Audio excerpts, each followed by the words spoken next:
いやー、ピストバイクもだいぶいじって、もう前回からだいぶ見た目もう変わっちゃってるんですけれども、だいぶねカスタマイズの方も結構落ち着いてきたっていうか、割とまあ形がもう決まってきたんで、そろそろここでね実装動画交えてレビューでもあげようかなと思って今回横浜まで来ました。はい。でこれでちょっとこれから走りながらちょっとインプレの方もできたらなと思います。はい。そうですね。こんな感じですかね今日は。横浜まで来たんでね、ちょっと街の中を走りつつ2台ねトラックアーカイブと、フィクサーのねインプレをちょっと兼ねつつみたいなそんな感じでね、加えてなんかピストンのこんなところが楽しいですよみたいな、ところがね言えれば、そうですね、アピールできればいいかなというふうに思っております。でカスタム自体はなんて言うんでしょう、だいぶ当初ね2本動画上げたものと比べて進行しましてハンドル変わったし、ハンドルも変わってホイールも変わりね、バンハンだったのがトラックドロップのハンドルになりねなかなかスポーティーにはなったけどもそれでも日常の使い勝手を結構考慮した感じにはなってる。日常の使い勝手考慮したっていうのかなこのハンドルこれに関してはもうどっちかっていうともう本当見た目重視、スタイル重視で、ぶっちゃけ格好っていうところですかね。ライトはもうオートライトは完全にもう街中を意識してる感じに今なってますけどね。というわけでねちょっと横浜の街中を走ってね見たいと2台でね乗り比べとね、やっていきたいと思っております。では、でも晴れてよかったはい、じゃあでは行ってみましょう。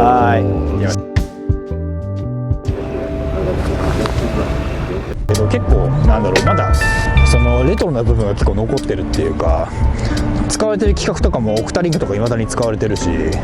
そういうところがあるんで、変わらない良さはピストバイクの方があるのかな。ピストがそもそも結構ローテクというか、ロードバイクに比べるとあんまりハイテクとは無縁の存在ではあるんですけど、シンプルな良さ、変わらない良さ、スポーツカーとかで言ったらなんか昔のなんか電子デバイスとか一切ついてないなんかマニュアルの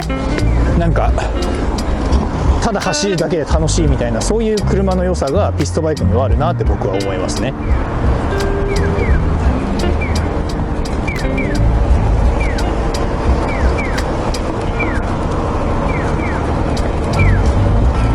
だいぶこう低速で走るのがなったよね。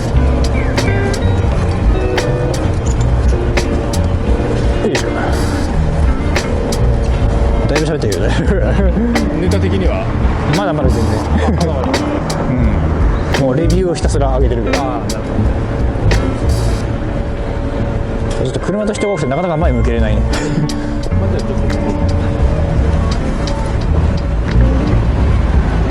よいしょ。それはピストバイクって結構お値段がピンからキリまであるじゃないですか。なんか2、3万ぐらいで売ってるピストもあれば、なんか10何万とか20万ぐらいするピストもあると思うんですけど、そうね、僕のピストはその中ではかなり安い方ですね。新車の時でも、5万いかないぐらい。僕は中古で買ったので、2万2000円ぐらいで買ったんですけど、だから結構安かったんだけど、ただね結局固定ギア乗ってみると楽しさはあんまり変わらなかったので、そんなにすごいこの高いモデルを買ったからすごい速いとかそういうのはロードバイクに比べるとあまりないです。ロードバイクは結構ね高いモデルを買ったらそれだけおおすげえってなるんだけど、ピストはねあんまりない。本当見た目気に入ったら安かろうが高かろうが買っちゃえばいいんじゃないかなっていう感じはする。もちろんモデルによってある程度性格はあるんでそこら辺分かってる方がいいと思うけど、ただロードに比べるとそんなには変わらないかな。僕はちょっとボトルケージがつけられるとかそういうなんかやつがあったんでこのフィクサーが欲しかったんですけどね。ただ今アルミのフレームのピストン乗ってるんで、黒森のピストンに乗ってみたいっていうのは正直あるかな。黒森ピストね、探せば結構ピンからキーまであるんだけど、まあ次もしピスト2台目所有してみたいと思ったら黒森のピストン乗ってみたいなっていうのはありますね。それこそもう元祖じゃないですか。鉄のフレームって自転車の元祖だし、ピストバイクも自転車ができた形に一番近いから、黒森のピストってもう元祖中の元祖というか、一番最もその自転車の元の姿に近い乗り物だと思うんで、それをちょっとね乗ってみたいなっていうのはありますね。まあアルミが黒森に変わるだけなんだけど、やっぱりちょっと違うんじゃないかな気はしてくるトラックアーカイブもフィクサーもアルミのフレームなんで、やっぱ乗り味似てるんですよ。でも黒森乗るとやっぱりねちょっと違うんだよね。やっぱ黒森って粘り気が強くなって、よりなんかマイルドな感じになるんで、坂登んないからね、正直ね重さに関してはねあんまりね関係ないっちゃないかもしれない。なくはないんだけど、ロードバイクに比べるとそんなに神経質にならなくていいっていうか、ホイールとか軽かったりするとそれなりに楽しいんだけどね。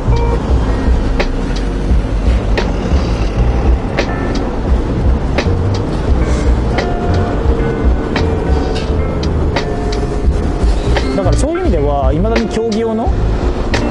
トラック用の競技の自転車ってやっぱ黒森がいまだに一級一線で活躍してるのはやっぱそのピストバイクというかその競輪の自転車のまあ特徴かなっていう。シクロクロスとかもそうだけど、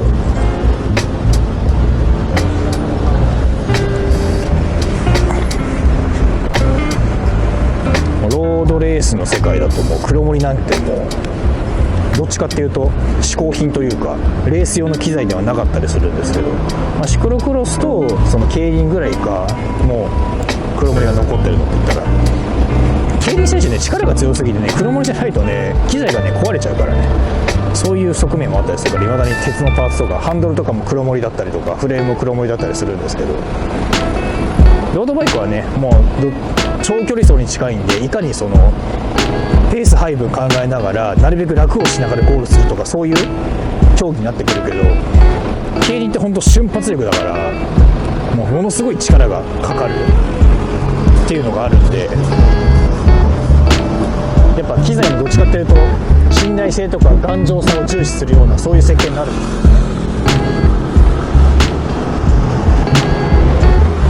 す。それがやっぱりベースになってるから、やっぱピストバイクって壊れにくいんだよね。もともとそういうすごい力を持ってる選手がガンガンに全力で踏んでも壊れないようになってるんで、チェーンとかも厚いし刃とかも厚いしフレームも鉄でできたりとかするし、それが結構ね日常使いにはマッチしてるというか、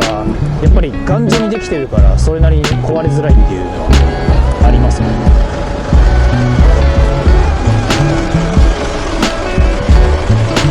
だいぶ年に来たねでもねボトルはつけた方がいいな。ボトルのね穴はつけてほしい。僕のフィクサーボトルついてるけどね、大抵のピストはねボトルつける穴がないんで、まあカバンとかに入れちゃうか自分でつけるかする必要ないんだよね。なぜかね硬くなにつけないからねボトル。ジオスのヴィンテージとかはついてるんだけどね、フィクサーもそうだけど、トラックアーガイブとか富士のピストは全然ついてない。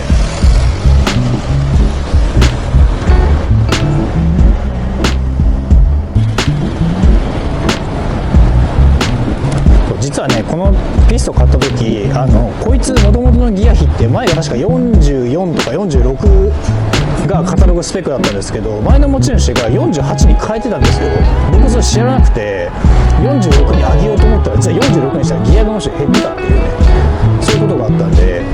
だから初めてその納車してからそのカスタマイズしてる時の動画出した時とかよりも今ギア比軽くなってるんですよ。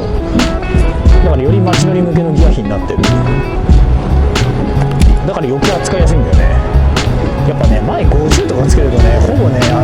ロードバイクで言ったらずっとアウターに入れてるみたいな感じになるんで、やっぱり待ちながら疲れちゃうんだけど、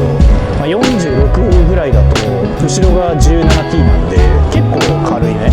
まあ、ロードでいったら真ん中のギアぐらいのギア比になるのかな。でもこれぐらいの方がやっぱね使いやすいね。ピストは正直そんなにスピードは出さないんで、街で使うんだったらねギア比はいたずらにでかくしない方がいいですよ。トレーニングしたい人とかその重ギアが好きな人とかはギア比大きくしてもいいんだけど、街乗りだったら普通に40いくつとかでも全然問題ないと思う。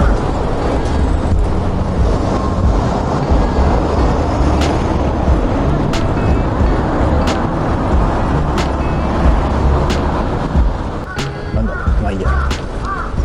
お、ちょっとこう上り坂になってるね。上り坂だとギア落とせないんで踏むしかないですよ踏むしかない。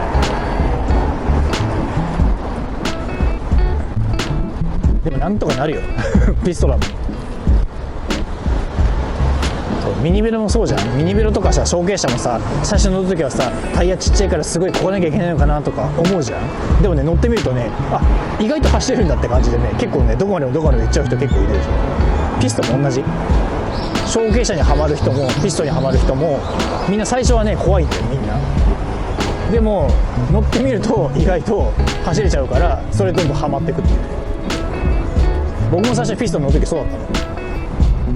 ギアないとやっぱきついんじゃないかなとか、坂道大変なんじゃないかなって。実際大変なんだけど、でもね意外と走れちゃう。むしろ楽しさの方が勝ってくるっていうね。自転車みんなそうだよな。ぶっちゃけロードバイクもそうでしょ。最初さロードバイク乗る今ハマってる人たちもさ、乗る前はさあんな細いタイヤ大丈夫かなとかさ、パンクしないかなとかそういう心配とかしたじゃんみんな。でも乗ってみたらさ意外とパンクしないで普通に乗れる。むしろその自転車の楽しさみたいなものが勝っちゃって結局ハマるって人多いじゃん。ピストも一緒。結局乗ってるうちにね欠点がね分かんなくなってくる。長所ばっかりが見えてくる。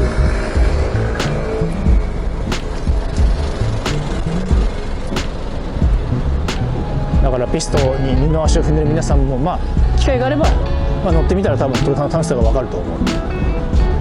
逆に乗んないと分かんない。僕も乗って初めて分かったもん。乗っただけじゃ分かんない。僕の場合所有してみてようやく分かったから、結構物分かりが悪かった方かもしれない。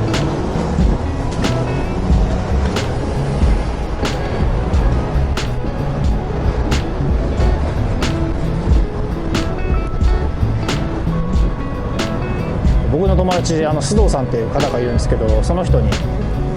ピスト教えてもらったんだけど、なかなかピスト僕なかなか買えなくて、まあ、買おうと思えば買えたんだけど、まあ、このフィクサーみたいなその白い車体がなかったっていうのもあるんだけど、なかなかピストを買う勇気がなかったんだよ。でも買ってみたらね結局一番乗ってるからねこれを須藤さんからしたらそれ見たことかって感じだと思うんだけど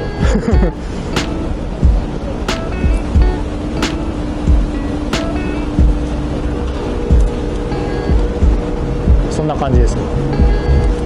だから僕も自信を持って言えるのは、まあ、ピストは楽しいよっていうそれだけ。まあ、かといってまあ別に無理強いするつもりはないけどね、単純に迷ってる人がいたら、まあ、乗ってみたらっていう感じ。別に興味がない人は別に乗らなくてもいいし、興味がある人だけ乗ればいいと思う。自由だからピストは本当に。自転車ってそもそも本来自由な乗り物だからね。結構なんかああだこうだ決めつけたがる人が多いけど、ピスト乗りは基本自由。ロードバイクも本当は自由。でもなぜか自由に乗らない人が多い。もちろん交通ルールを守る自由ってそういうあれじゃないから。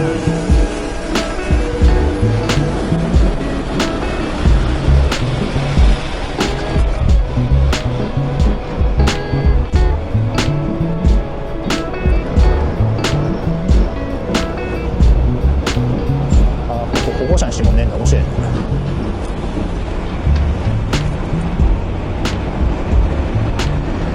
しかし腹減ってきたこ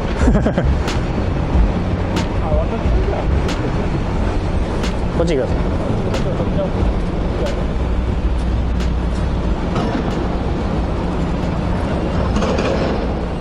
というわけで元々の場所に戻ってきました。やっぱりねちょうどいい疲労感が今溜まっておりますね。はいっていうのはやっぱピストバイクって僕ら固定ピストなんで常にペダルを回さなきゃいけないんで、やっぱりロードみたいにこう足を止めて楽とかできないんですよ。なんでまあちょっと疲れるは疲れる。ただまあロードバイクと同じ距離を走ってもまあ短い距離でも充実感が味わえる、まあ、マウンテンバイク乗ってる人だったら結構わかると思うんですけど、そういうところはあるんで、まあ街中走るんだったらまあこれぐらいでも全然問題ないかなっていうところはありますね。ギアないから結構不安がある人とかロードバイクには絶対いると思うんですけど、ギアチェンジする必要性がないんで逆にむしろ楽なんですよ。その今どの辺りのギアに入ってるかなとかそういうの考えなくていいんで、そういうところはピストバイクの魅力かなっていう。坂道もなんだかんだ上がれるんでギア軽くすれば、前50とかついたらさすがに厳しいと思うけど、まあ僕だって47とか46だったかな、46ついてるんで結構上がれちゃうんで、まあピストル、まあ、無理強いはもう当然しないんですが、まあ興味があるなって方は一度乗ってみたりとか買ってみたりするとピストンの良さが分かるんじゃないかなと思うので、ぜひとも乗ってみてください。はいそんな感じですね。そうですね、そんな感じですね。まあとりあえずね、横浜の街中の坂道はね行ってないので、坂はねきつい坂はきつい行ってないんですけれども、2台ともフロントがまあこのフィクサーの方が、46T で、リア17ですね、これですね。で、トラックアーカイブの方がフロントが47の、17、まあほぼ一緒ほぼ似たようなギア比で乗ってきたんですけども、本当街中は力いらないしね。そうそう、出だしも楽で、ちょっとね足を鍛えたいとかトレーニングの目的があるっていう方は49、50とかそういうのにすると、48でも乗れないことはないです。乗れなくはないですね。僕もさっきも言ったんですけど、48でも僕も乗ってたんで、それでも全然乗れないことはなかったんで、だから意外に大丈夫。速度的に35、40キロをあんまり回さないで、楽に乗りたいっていう人は48とかつけた方が使い勝手はいいかなっていう。まあ、結構その人によってもやっぱりその相性とかあると思うんで、そこら辺はまあ自分の好みに応じて変えていただければいいんですけど、まあ、ただまあおそらくみんな不安なのはギアないときついんじゃないかとか、そういう感じだと思うんですけど、そんなことはない。意外といけちゃう。僕より全然自転車乗ってない人でも全然ピストルで通勤とかしてる人全然いるんで、まあそのなんて言うんでしょう、子供がこう補助輪が取れて乗った初めての自転車みたいなそういう楽しさがあるっていうありますね、感じですよね。なんか補助輪取れてなんか自由になったみたいなそういうちょっと子供の自転車みたいな楽しみがある、そういうバイクになってますね。見た目はロードに似てるけどやっぱ似て非なるもの、特に固定にすると全然やっぱ違うんで、そうでこの感覚は本当乗ってみるとわからない。あとはそのあれですね、このサドル高ですね。これおそらくロードの方、例えば自分のサドル高が BB からサドルのこうね座るところまで70という人がいたとしましょう。これですね、ピストバイクでやると大変なことになります、サドル高がですね75になりますそういう測り方をしていると。だからそういった意味でもかなりロードバイクとは違う乗り物だっていう、ね、気はしますね。まあね、なんて言うんでしょう、ロードバイクからディレイラーを取っただけじゃないっていうところをね、特に固定はねと、より深く味をかみしめるんじゃないかと思っております。最初から固定のちょっと怖いんで、まあ最初フリーで慣れて、でまあ固定を徐々に慣らしていくと、むしろ固定にしか乗れなくなるかなって大体ピストンの時と固定ばっかりじゃん、フリー使う気がなくなっちゃうんだよね。なくなりますね。面白さにこうなんか負けちゃうんだよね、心がなんかメッセンジャーとかやってる人とかフリーの方がいい場合もあるけど、固定使ってるとねやっぱそれでブレーキかけれたりするんで、それが結構僕は結構面白みがあったりするんで、まあナット外す工具を持って、疲れてきたらフリーゲーにしてもいいし、そうね、そういう後輪をねこう入れ替えればそのままフリーに変えたりもできる、両切りハブでね、そういう風にもできてるんで、まあ本当にまあなんだろうな、ちょっとマウンテンバイクとかと違ってオフロード走るとかっていうわけじゃないんで、魅力が伝えるのはちょっと大変かな、やっぱり。まあでも日本に住んでる限りは細路ばっかりなんで、うん多分ピスト乗ろうと思えば全然乗れると思うんですよね、ハトがいるまあというわけでね、とりあえずカスタムも終了して、走行動画っていうのをね、ずいぶん前に言ってたことが今ようやくね実現しましたまあ涼しくなってから撮りたいっていうのがあったんでね、夏ちょっと暑いんで、今年はねちょっとかなり過酷な暑さが続いたんでいくら海辺でもきついだろうということで、さすがにピストでサイクルジャージ着るとちょっとピストっぽくなくなっちゃうからね、それでもいいんだけど、こんな感じでこういう格好に乗りたかったっていうのがあるんで、はいまあ、というわけで、ジャイアントとフィクサー、富士のトラックアーカイブの、まあ、インプレッションと走行動画が以上でした、はいというわけで、もしよかったと思う方はね、グッド高評価ボタンチャンネル登録の方もよろしくお願いいたします。ではそれでは次回のお楽しみに。じゃあねー。